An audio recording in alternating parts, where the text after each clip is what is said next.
Si tu es sur le point d'acheter un bureau assis debout, attends. J'ai compilé les 7 points les plus importants à vérifier avant de commander. Bienvenue sur la chaîne. Aujourd'hui, on va parler des bureaux assis debout. Un achat qui peut vraiment changer ton confort au quotidien, mais seulement si tu évites les pièges classiques. Je t'explique tout dans cette vidéo. Point 1, la motorisation. Un moteur ou deux. La première chose que personne ne regarde et qui fait pourtant toute la différence. Un bureau a un moteur monte et descend, certes, mais avec le temps, et surtout quand il est chargé, il commence à vibrer, à se dérégler, et la plage de hauteur se réduit. Deux moteurs, un par pied. La stabilité est incomparable, la durée de vie aussi. Mon conseil, si tu travailles avec plusieurs écrans ou du matériel lourd, PC tour, bras articulés, ne prends pas un bureau avec un seul moteur. C'est une économie à court terme qui va te coûter cher. Point 2. La capacité de charge, tu vas sûrement la sous-estimer. Tu regardes la capacité de charge indiquée, 80 kg, 100 kg, et tu te dis que c'est largement suffisant.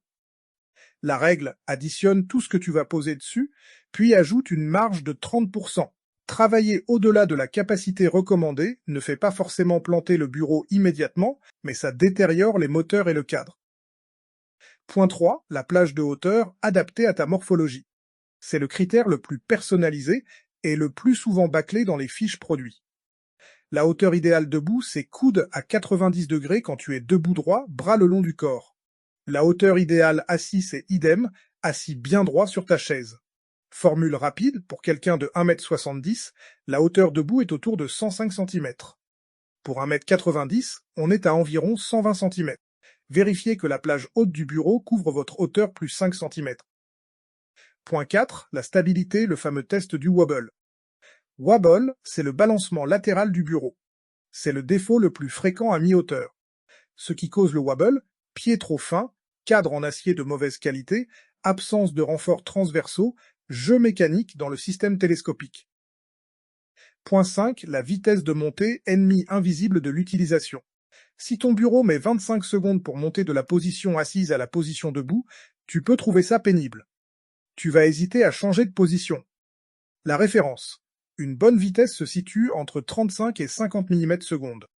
En dessous de 30, c'est trop lent pour une utilisation quotidienne régulière. Point 6. La mémoire de position, le vrai confort au quotidien. Régler son bureau manuellement à chaque changement de position, c'est possible, mais peut devenir fatigant à la longue. Ce qu'il faut, un panneau de contrôle avec au moins 3 à 4 positions mémorisables. Ce qui différencie les bons contrôleurs, l'affichage digital de la hauteur en centimètres, le verrouillage anti-collision et la mémoire USB optionnelle pour sauvegarder les réglages. Point 7. La garantie et le SAV.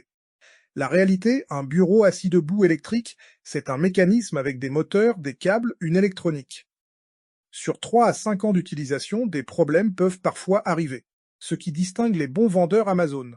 Une garantie moteur de 5 ans minimum, un SAV joignable en français, des pièces détachées disponibles.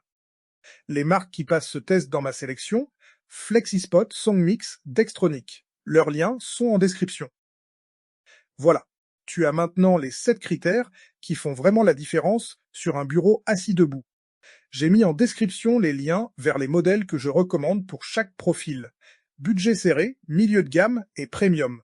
Si cette vidéo t'a été utile, laisse un pouce bleu, ça m'aide vraiment et ça me motive à faire plus de ce type de contenu.